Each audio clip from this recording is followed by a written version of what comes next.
Olá, meu amigo, meu querido pastor líder de pequeno grupo. Eu sou o pastor Silvio Lamego, sou pastor em Montes Claros, Minas Gerais, na Igreja Batista Monte Sinai. Eu quero te apresentar 2 grandes livros que eu tive a alegria de escrevê-los. E eles falam dos maiores desafios para a família. O primeiro livro é para casamento. É um livro sobre casais e para casais. Casais que estão namorando, casais de noivos e casais de casados, já casados.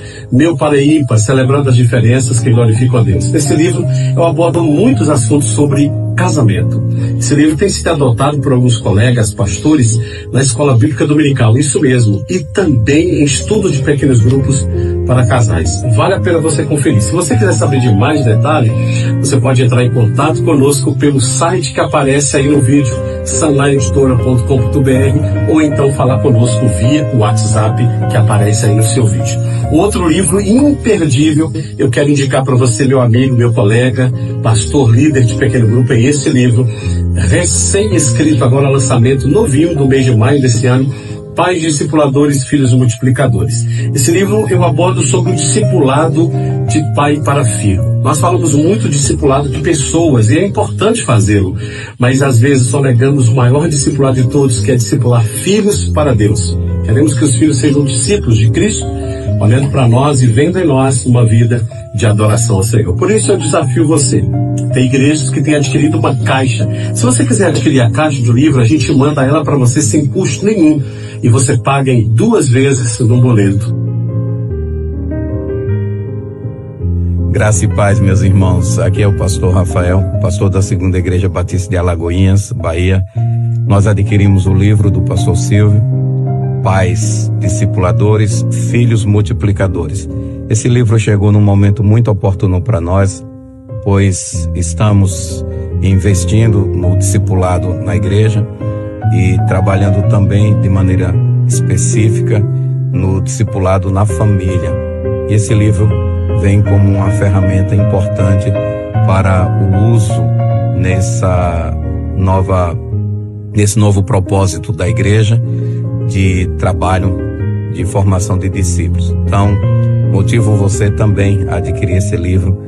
É uma ótima aquisição e investimento no crescimento da igreja e também da família. Um abraço a todos. Olá, graça e paz. Sou Lopes Castro, pastor da Igreja Batista Monte Carmelo, em Montes Claros. Nossa igreja adquiriu os livros do pastor Silvio Lamego, Pais Discipuladores. Nós temos usado, inclusive, para a nossa escola para a família. Tem sido uma bênção. O livro é muito oportuno para o tempo de discipulado em família. Eu quero desafiar a você e sua igreja a adquirir o livro, ler o livro com seus líderes, com as famílias, e certamente vocês serão ricamente abençoados. Um grande abraço do pastor Lopes Castro. Deus abençoe sua vida, sua família. Saná Editora, a escrita da verdade que transforma vidas.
Para mim, é um privilégio poder apresentar o pastor Ney, porque no seminário, na minha juventude, ele foi o meu professor, e hoje Deus tem me dado a alegria de pastorear a sua família lá na PIB de Itapetinga, a irmã Maria Augusta, o irmão Nivaldo, que com certeza estão acompanhando através do YouTube a transmissão deste culto. E os registros que nós temos lá em Tapetinga é que o pastor Ney, com 11 anos de idade, já tomava conta de congregação, já pregava, já passava domingo todo nas congregações da PIB, era disputado nas uniões de treinamento, lá quando tinha em gincanas, porque quando chegava lá nas provas de recitar os textos bíblicos decorados, ninguém ganhava dele. Quando era para recitar os 66 livros da Bíblia decorados, todo mundo lá brigava para ter o pastor Ney na equipe. E é uma alegria, pastor Ney, tê-lo conosco nesta assembleia, nessa noite da juventude. Que Deus o use nesta noite, no nome de Jesus. Vamos orar nesse momento? Feche seus olhos, no nome de Jesus. Pai, nós louvamos o Teu nome por esta noite tão agradável, tão especial em Tua presença. Nós louvamos o Teu nome porque tudo isso que nós estamos vendo, ouvindo e participando é fruto da graça redentora manifestada através do nosso Senhor e Salvador Jesus Cristo na cruz do Calvário. Foi o Senhor que mudou a nossa sorte, foi o Senhor que mudou as nossas vidas, e por isso que agora nós temos um novo cântico nos nossos lábios. E rendemos graças ao Senhor pela bênção da salvação. Rendemos graças ao Senhor pela bênção da sua palavra revelada, que agora será ministrada aos nossos corações. Que esta palavra seja alimento, que esta palavra gere edificação aos nossos corações nesta noite. Assim usa a vida do teu filho, do teu servo, pastor Ney Silva Ladeia, para que os teus propósitos se cumpram em nós. Este é o nosso pedido, e nós oramos no nome de Jesus. Amém. Obrigado, pastor Neilton. Que gratidão imensa no coração por estar aqui, do meu querido estado da Bahia, participando desse momento tão feliz, tão especial, de tanta adoração. Só estava ali preocupado porque eu estou pregando desde terça-feira e a garganta estava indo muito bem, mas hoje, depois do Azaf, eu comecei a ficar preocupado. Eu achei que ela não ia dar conta, não. Ficou mais difícil dar conta. Mas a verdade é que é muito bom adorar ao Senhor juntos, é muito bom celebrar a grandeza do Senhor, o seu poder, a sua bondade, a sua misericórdia. Estar com vocês participando desse culto enche o meu coração de alegria. Eu sei que é difícil explicar por que alguém da minha idade está pregando no culto de jovens, né? Eu fiquei tentando entender qual foi o raciocínio. Chamaram o pessoal aqui para frente de menos de 35, eu pensei, nem se inverter para 53 ainda não dá para mim, né? Já estou com 57, ou seja, nem aí eu entraria no esquema. Mas que privilégio poder estar aqui. Quero dizer da minha alegria de estar na Bahia, mas convidar vocês para visitar a nossa igreja, né? Quando quiserem nos visitar, eu costumo dizer lá que tem duas coisas que você não pode deixar de ver na Flórida. Um é o Mickey, né? O pessoal tem que conhecer o Mickey. Mas a outra é a PIB Flórida. Você tem que passar lá em nossa igreja para conhecer a mais antiga igreja batista brasileira da Flórida. Estamos lá esse ano celebrando 30 anos de igreja. No próximo mês receberemos as igrejas batistas brasileiras de todo o país, dos Estados Unidos, lá na nossa igreja, para uma grande festa, uma grande celebração. Pastor Erivaldo já confirmou presença. Então já está garantida a presença do presidente da Convenção Batista Brasileira, do presidente da Convenção Batista Baiana, dos executivos da Junta de Missões Nacionais, Junta de Missões Mundiais, presidente da Ordem dos Pastores do Brasil, executivo dos pastores do Brasil, fora a liderança batista de lá. Vai ser uma grande celebração e não é um sacrifício tão grande ir à Flórida, não. Eu sei que é um esforço grande, mas sacrifício não. Então vocês estão convidados para nos visitar e nos dar alegria. Se quiser nos acompanhar pelo Instagram, pela IPIB Flórida, ou pelo YouTube, ou no meu Instagram, Ney Ladeia, para acompanhar o que acontece na igreja, postar as fotos que você tirou aqui, eu quero poder replicar também. Manda para a gente, porque eu quero perpetuar esse tempo junto com vocês aqui. Que alegria estar com vocês, e que alegria estar com essa juventude. Asseguro a vocês que não vou tomar muito tempo, não. Mas há algumas coisas que eu preciso dizer para vocês, jovens batistas baianos. E a alegria encheu o meu coração quando vi aquela multidão de jovens aqui na frente. O exército do Senhor. nas mãos de Deus, com um potencial extraordinário, fortes, como disse João no texto citado pelo pastor Neilton, tendo vencido o maligno e permanecendo na palavra de Deus. E é sobre isso que eu queria falar nesta noite, mas eu queria que todos nós repetíssemos juntos o compromisso que estamos assumindo e que, como batistas, estamos assumindo nesta ocasião. Eu vou discipular. Vamos dizer juntos? Eu vou discipular. A gente pode dizer mais forte. Agora, só as mulheres. Só os homens? Rapaz, com justiça eu vou ter que julgar agora como é que foi mais bonito. Tá bom, eu não posso mentir, né? Então eu vou dizer a verdade. Ficou mais bonito quando todo mundo falou junto. Resolvido? Resolvido. Eu vou discipular. Eu queria pensar exatamente sobre o fato de que o trabalho do discipulado, e temos mencionado isso já aqui algumas vezes, está diretamente relacionado a relacionamento.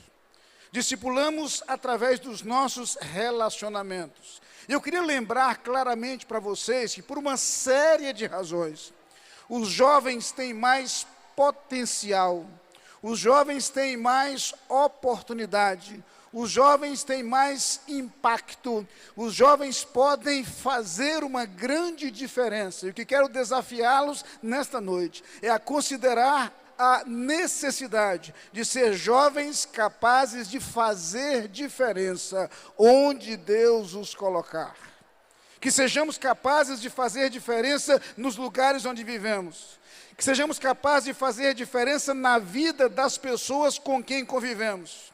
Que a nossa presença não passe desapercebida.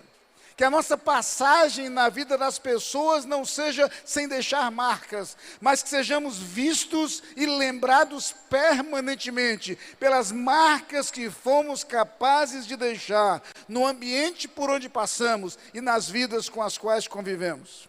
E pensando sobre isso, sobre o potencial que tem os jovens para fazer diferença em sua realidade, eu queria lembrar também que há alguns desafios que precisam ser considerados. E à luz das Escrituras podemos perceber esse conjunto de desafios e potencialidades, que quando bem considerados, têm como resultado e como fruto algo que faz diferença em qualquer lugar. Eu queria considerar, na verdade, dois personagens bíblicos. Poderíamos considerar muitos outros, mas queria destacar dois personagens bíblicos que têm em comum o fato de serem jovens, que foram tirados de sua posição de conforto, que foram forçados a lidar com um ambiente extremamente hostil, com circunstâncias extremamente difíceis, e nesse novo ambiente foram capazes de fazer uma grande diferença. São jovens que vocês conhecem bem, são jovens cujas histórias lhes são familiares, então não vou apresentar nada novo. E eu começaria lembrando que jovens que fazem diferença primeiro por sua fidelidade. Por sua fidelidade. Eu queria lembrar a vocês da história de um jovem que devia ter em torno de 14 anos ainda na adolescência, e que teve que conviver com uma situação extremamente difícil. Foi tirado de sua terra, tirado de sua família, levado para uma nação diferente, mais que isso, levado como cativo. Teria que lidar com diferentes circunstâncias e situações, com as mais variadas pressões. E naquele contexto, o que foi demandado daquele jovem é que ele conseguisse preservar a fidelidade àquilo que ele houvera conhecido e aquilo a que fora apresentado no passado, aquilo que fora instruído ao longo de seu desenvolvimento. E nesse novo contexto, ter a coragem necessária para preservar valores e princípios que não mais eram compartilhados pelas pessoas com as quais agora convivia. E de acordo com as Escrituras, no livro de Daniel, no capítulo 1, versículo 8, Daniel propôs no seu coração, não se contaminar com a porção das iguarias do rei, nem com o vinho que ele bebia. Portanto, pediu ao chefe dos eunucos que ele permitisse não se contaminar. A expressão usada aqui se aplica inicialmente à questão da alimentação, vocês sabem da história. Mas a verdade é que, conhecendo um pouquinho mais da história de Daniel, vamos perceber que não foi apenas em relação à comida. Daniel consegue passar todo o tempo em Babilônia sem se contaminar com a idolatria daquele país, com o paganismo daquele país, com práticas que eram contrárias àquilo que ele houvera aprendido desde a sua infância. Daniel consegue preservar uma postura de fidelidade ao seu Deus, até mesmo naquele momento em que ele sabia que uma oração poderia levá-lo à cova dos leões. E ele consegue preservar a sua fidelidade. Jovens cristãos, jovens batistas, nesse século 21, tenho orado por vocês.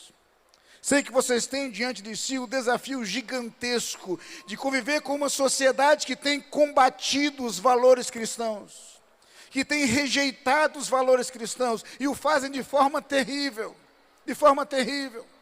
O apóstolo Paulo fala de uma geração corrompida e perversa, de uma geração que não apenas pratica o que é pecaminoso, mas que abraça o que é pecaminoso como se fosse aceitável. Ou mais ainda, uma geração capaz de promover o que é pecaminoso como se fosse louvável. Uma geração capaz de combater os princípios e valores que nós conhecemos e que nós abraçamos à luz das Escrituras. Vivemos numa sociedade na qual o pecado começou a conquistar mais e mais espaço através do relativismo. Conhece essa expressão? O relativismo nos diz que ladrão que rouba ladrão tem 100 anos de perdão. Pecado depende do contexto. Pecado depende da justificativa. Pecado depende da motivação. Depende da situação. As coisas são relativas. No interessantíssimo livro O Grande Tecelão, o Ravi Zacarias conta uma história interessante, lida numa revista de bordo. Uma mulher viajava no avião e conheceu no voo um senhor que estava sentado ao seu lado. E o homem começou a conversar com ela. E de repente ele lhe fez uma proposta. Ele disse: olha, se eu lhe desse $1 milhão, você passaria a noite comigo? Ela estranha a proposta no início, mas aí começa a imaginar que $1 milhão daria para resolver um bocado de coisa, poderia ser arrumar a vida dela, era só uma noite, começou a pensar, ponderar, considerar, e acabou aceitando. Eu aceito a proposta. Eles conversaram mais algum tempo ao longo do voo. Quando estavam quase chegando no destino, ele disse: olha, eu tenho uma coisa para lhe dizer. Eu não tenho $1 milhão. Poderia ser $10. Se o senhor é louco, o senhor está pensando que eu sou o quê? Ele disse: o que você é, eu já sei. Agora é só uma questão de preço. Isso é relativismo. Por $1 milhão era aceitável. Até parece que o pecado é outro. Até parece que o pecado não é o mesmo. Relativismo faz com que enxerguemos as coisas como se elas variassem de acordo com as circunstâncias. E é por isso que, lá no livro do profeta Isaías, explicitamente a palavra de Deus nos diz: ai dos que ao mal chamam bem, e ao bem mal, que fazem das trevas luz, e da luz trevas, e fazem do amargo doce, e do doce amargo. Queridos jovens, eu sou obrigado a lhes alertar para o fato de que a nossa sociedade chama o mal de bem, chama o bem de mal, chama o doce de amargo, chama o amargo de doce. Mas eu quero que você entenda que o fato de as pessoas rejeitarem uma verdade não faz com que essa verdade deixe de ser verdade. A nossa sociedade se comporta como se o fato de você não aceitar algo fizesse com que esse algo não fosse mais verdade. Se eu discordo, eu acho que isso não é pecado, isso deixa de ser. O fato de você não gostar de uma verdade não anula essa verdade. Quer um exemplo? Eu adoraria voar. Eu detesto a lei da gravidade. Mas por mais raiva que eu tenha da lei da gravidade, se eu passar aqui eu vou cair. Não, mas eu não concordo. Eu rejeito a lei da gravidade. Pode rejeitar. Pode ser contra. Pode protestar. Não vai mudar as coisas. Como jamais vai se mudar a verdade de que homem é homem e mulher é mulher. E se alguém morrer hoje, independente da opção sexual, e os ossos forem encontrados daqui a alguns anos, vão ser identificados ou como homem ou como mulher. Isso é biologia, isso é ciência. Isso não é ideologia. Isso não é conceito e muito menos pré-conceito. Isso é fato. Assim como a lei da gravidade é fato. Então não adianta você se comportar como se o mal fosse bem, porque o mal continuará sendo mal. E de Deus não se zomba o que o homem semear, e isso também ceifará. Mas é nessa sociedade que tenta negar princípios, conceitos e valores imutáveis que você será obrigado a conviver. É nesse contexto que você será obrigado a conviver. Por isso, na carta aos Efésios, no capítulo 4, o apóstolo Paulo apela e diz: assim eu lhes digo, e no Senhor insisto, que não vivam mais como os gentios, que vivem na futilidade dos seus pensamentos. Eles estão obscurecidos no entendimento e separados da vida de Deus por causa da ignorância em que estão, devido ao endurecimento dos seus corações, tendo perdido toda a sensibilidade, eles se entregaram à depravação, cometendo com avidez toda espécie de impureza. Todavia, não foi assim que vocês aprenderam de Cristo.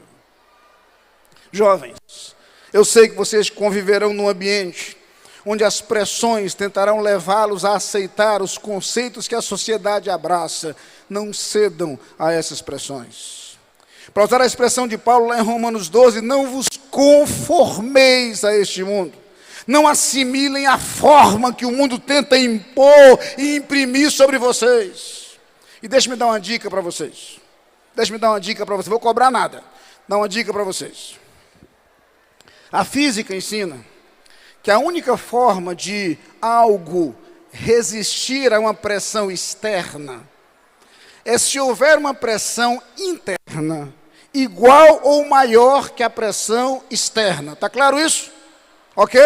Se a pressão externa for mais forte que a pressão interna, aquele objeto ou ser vai se moldar à forma que lhe é impressa. Mas se ele tiver uma pressão interna capaz de resistir, ele consegue resistir.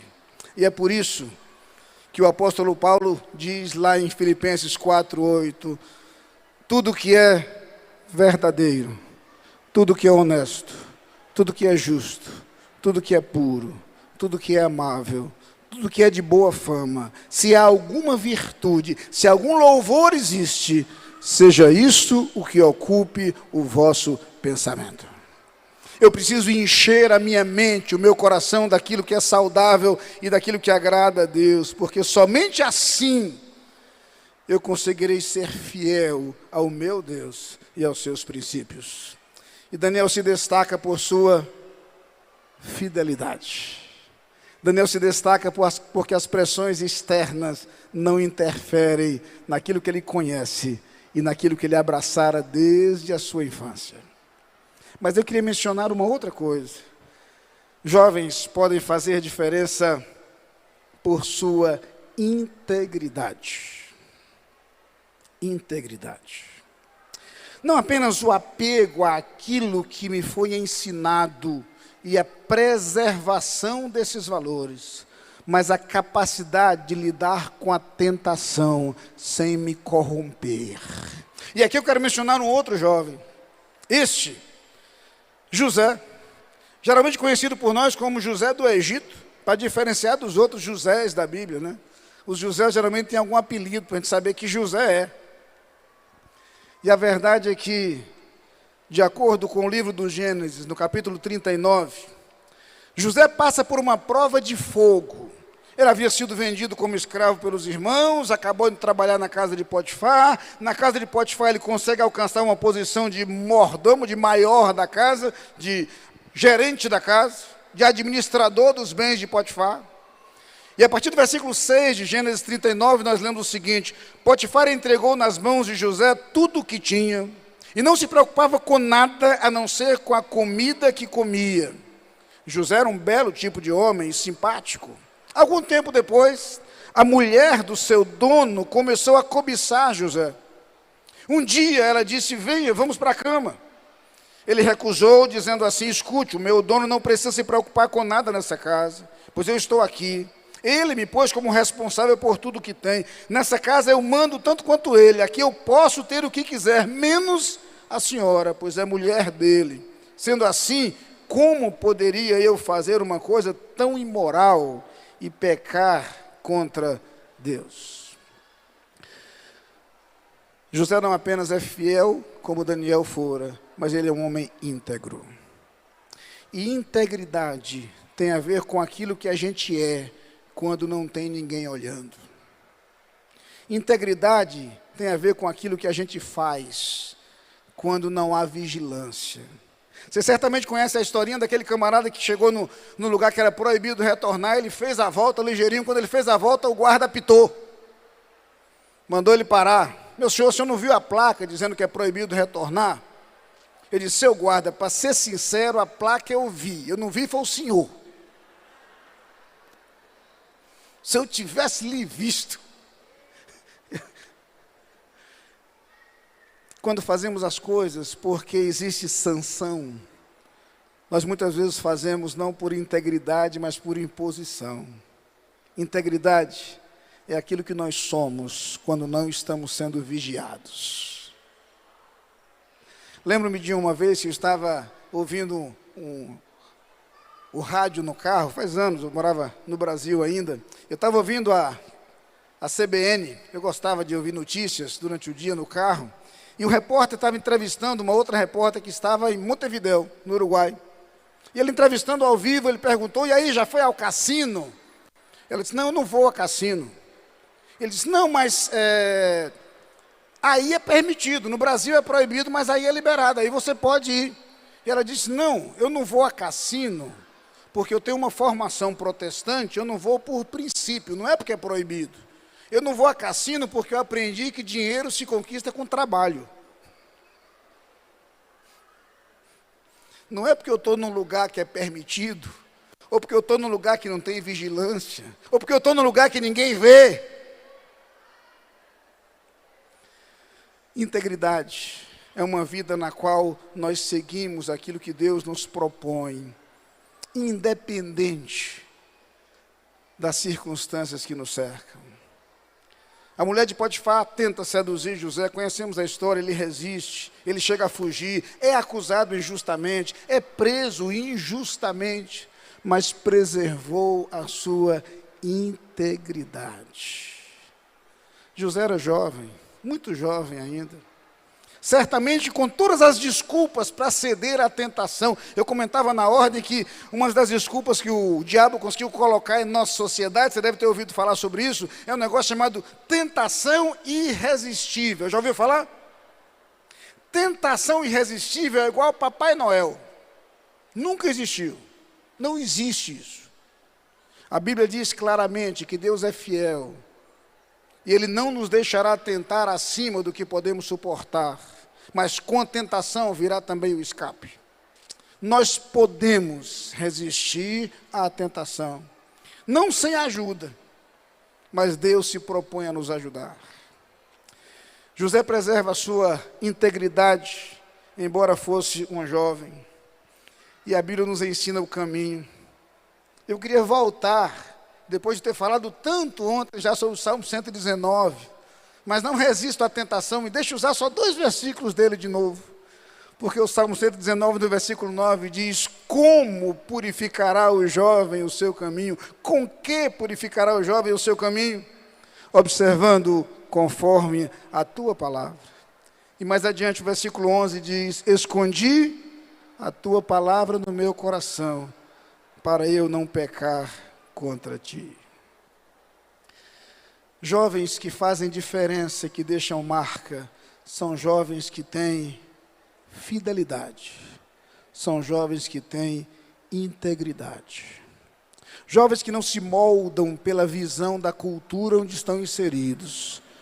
Jovens que não cedem às tentações e às pressões com as quais convivem permanentemente. Mas eu queria terminar lembrando o seguinte: sabe o que encanta na vida de Daniel e de José? É quem eles eram e o lugar que eles passaram a ocupar. José foi vendido como escravo. Depois foi preso como um criminoso, mesmo de forma injusta. E aquele jovem, numa terra distante, se torna o governador do país mais poderoso daquela época. Sabe por quê? Porque Deus honra aqueles que lhe são fiéis. Deus honra aqueles que são leais. Deus honra aqueles que sabem preservar sua integridade a despeito de quaisquer pressões ou tentações. Deus honra. Deus honra. Não é diferente com Daniel. Pense comigo. Daniel vai para a Babilônia ainda adolescente, como escravo. Tem a oportunidade de trabalhar na corte, ousa contrariar alguns comandos que lhe são dados. Ousadamente continua assim, e você vê Daniel trabalhando na corte. O grande Nabucodonosor termina seu mandato, Daniel continua lá. Vem Belsazar, cai diante do Império Persa, Daniel continua lá. Vem o rei Dario, Daniel continua lá. Vem o rei Ciro, Daniel continua lá. Porque Deus honra aqueles que lhe são fiéis. Deus honra aqueles que estão dispostos a fazer diferença onde Deus os tem colocado. Eu queria lembrar você, jovem, nesta noite, que Deus tem projetos para a sua vida. Deus tem planos para a sua vida. Deus quer usar a sua vida para marcar a vida de pessoas e para fazer diferença onde Ele o tem colocado. Mas eu quero lhe lembrar uma outra coisa. Quero lhe lembrar que a sua missão é sua. A sua tarefa é sua. A sua responsabilidade é sua. Você tem acesso a pessoas que eu não tenho, que o seu pastor não tem, que outras pessoas não têm. Você pode alcançar pessoas com autoridade e com oportunidades que outros não têm. Só para exemplificar, eu gosto muito de contar isso porque tinha uma irmã lá na minha igreja no Recife, minha antiga igreja, irmã Guiolanda. A irmã Guiolanda trabalha com engenharia e ela foi contratada pelo governo do estado para prestar assessoria técnica para prefeituras do interior na área de engenharia. E um dia ela estava conversando comigo e disse: pastor, eu queria lhe contar uma coisa. Em algumas cidades do interior eu não fico em hotéis, eu fico hospedado em conventos. E eu tenho tido a oportunidade de conversar com as freiras. Pastor, como é interessante falar de Jesus para elas. Como elas precisam conhecer mais sobre Jesus. Eu comecei a rir e disse: minha irmã, está aí um exemplo muito claro de um ministério que eu jamais poderia exercer. Eu nunca vou ter chance de me hospedar com freira. Mas a irmã tem, esse ministério é seu. Vai que é tua. Vai que é tua. Esse aí é claramente o ministério que Deus lhe deu. Assim como Deus dá ministérios específicos para pessoas específicas. Um casal lá da igreja começou um ministério com motociclistas. Que ministério lindo, porque eles têm acesso a motociclistas que eu não tenho. E conseguem resgatar pessoas às quais eu nunca conseguiria chegar. Tive o privilégio de consagrar jovens pastores que vieram do mundo das drogas, como Márcio, que foi resgatado de dentro da Cracolândia, em São Paulo. Ou o Wembley, que eu conheci no centro de recuperação, no interior de Pernambuco. Esses jovens conseguem alcançar pessoas que eu nunca vou conseguir alcançar. Tem acesso a pessoas às quais eu nunca terei acesso. Consegue perceber isso? que Deus tem um ministério para você, que Deus tem uma tarefa para você, que você tem responsabilidade diante de Deus para com as pessoas que Ele colocou no seu rol de relacionamentos. Você tem no sua lista de contatos de WhatsApp pessoas que eu não conheço, mas às quais você pode falar sobre Jesus, às quais você pode mandar uma mensagem, às quais você pode dizer: estou orando por você, Deus lhe abençoe. Você já conhece a Jesus? Você tem um ministério que é seu. Deixe a sua marca, ocupe o seu lugar, desempenhe o seu ministério. E assim como José e Daniel foram honrados e lembrados, um dia, alguém vai contar a história e dizer: quando eu era jovem, um jovem falou de Jesus para mim, e isso mudou a minha vida. Você vai ser lembrado por alguém cuja vida foi tocada e transformada pelo poder do Evangelho. É sua. Essa missão é sua. Essa tarefa é sua. Por isso eu quis que repetíssemos várias vezes todos juntos: eu vou discipular. Porque você disse isso. Não sei se disse sem pensar, agora é tarde. Mas você disse. Agora vai ter que honrar o que disse. Meu desejo de coração, jovem batista baiano, é que Deus encontre em você fidelidade e integridade, que lhe tornem apto para resistir às pressões e tentações do mundo onde vive, e que leve você a fazer diferença onde Deus o tem colocado. Que onde você está, você seja um instrumento precioso nas mãos do Senhor. Mencionei já aqui que gosto de cantar e quero que vocês cantem comigo, conosco, hoje. Eu tenho um chamado. Eu tenho um chamado.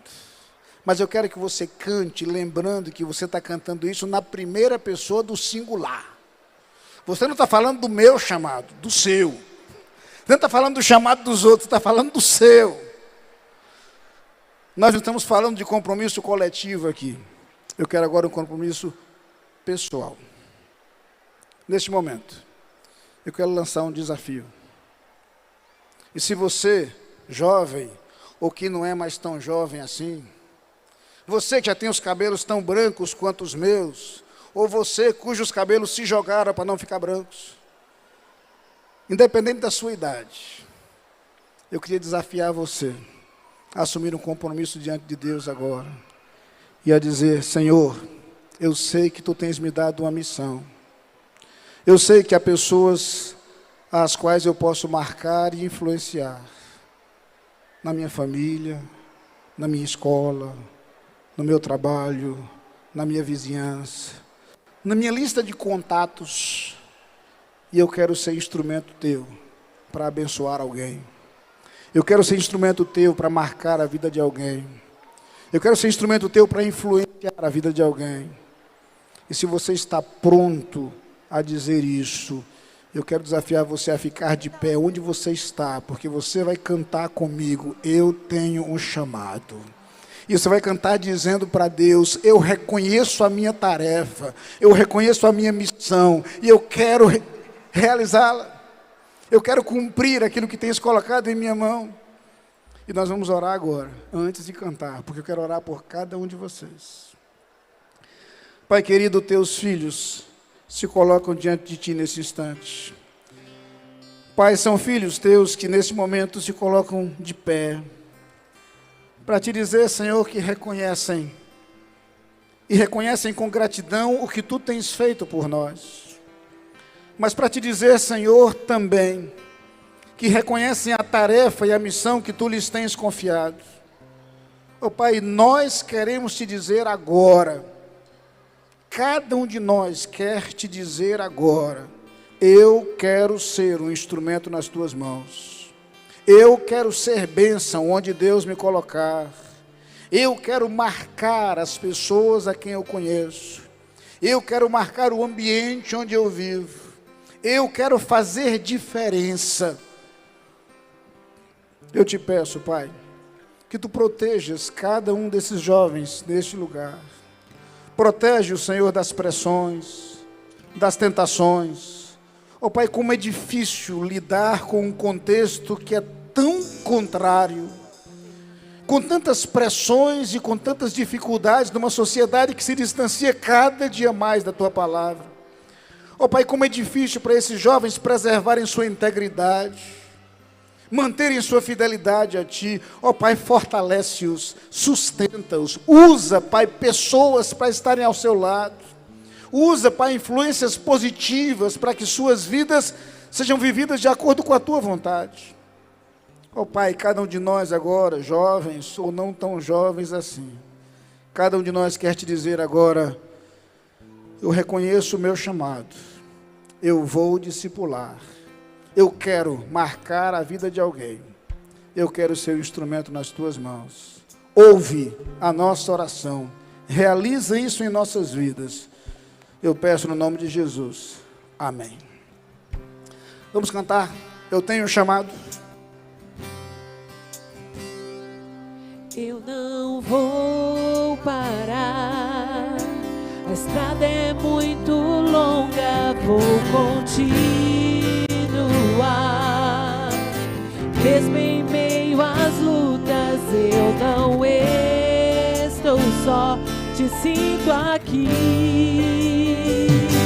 A vida é mesmo assim, tantas aflições eu tenho que enfrentar, mas o Senhor está sempre a me proteger, te sinto aqui.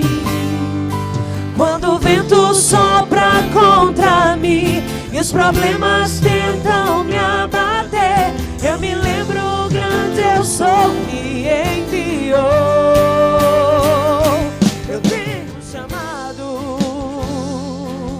Jamais vou me calar, eu tenho chamado do Evangelho anunciar. Eu fui escolhido no ventre da minha mãe. Eu sei que Deus não abre mão de mim, não. Eu sei que Deus não abre mão de mim, não.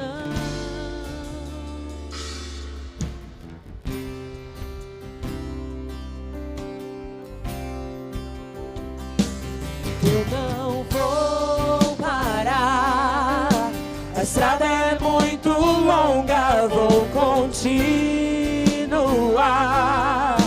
E mesmo em meio às lutas, eu não estou só, te sinto aqui. A vida é mesmo assim, tantas aflições eu tenho que enfrentar, mas o Senhor está sempre a me proteger, te sinto aqui. Quando o vento sopra contra mim e os problemas tentam me abater, eu me lembro o grande eu sou me enviou.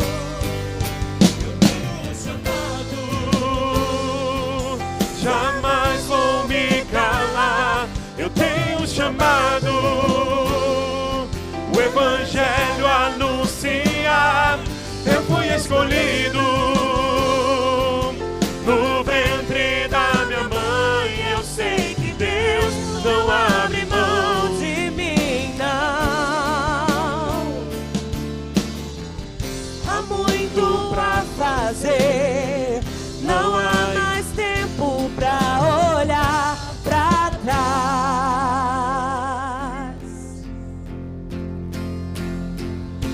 Eu tenho chamado, jamais vou me calar. Eu tenho chamado, o Evangelho anunciar. Eu fui escolhido no ventre da minha mãe.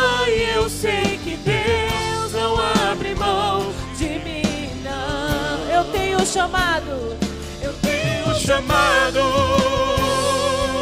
jamais vou me calar. Eu tenho chamado, o Evangelho anunciar. Eu fui escolhido no ventre da minha mãe. Eu sei que Deus não abre mão de mim, não. Eu sei que Deus não abre mão de mim, não. Eu sei que Deus não abre mão de mim, não. Eu tenho chamado.